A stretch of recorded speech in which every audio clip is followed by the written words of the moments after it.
In the heart of Central Park, where the rhythm of New York slowly softens, the central loop emerged as a quiet architectural presence.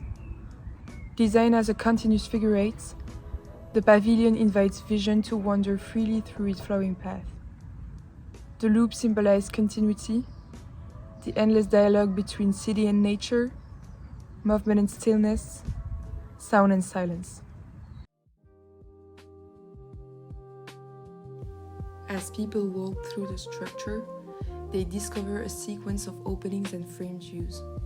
Light filters gently through the pavilion, shifting throughout the day and drawing subtle patterns across the space.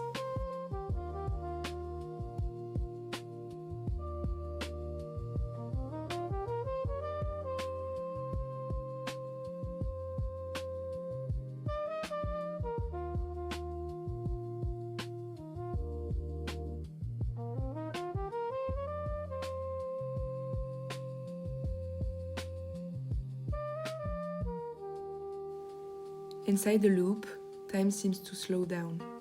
The architecture creates a moment of pause, a quiet bubble where visitors can breathe, observe, and reconnect with their senses.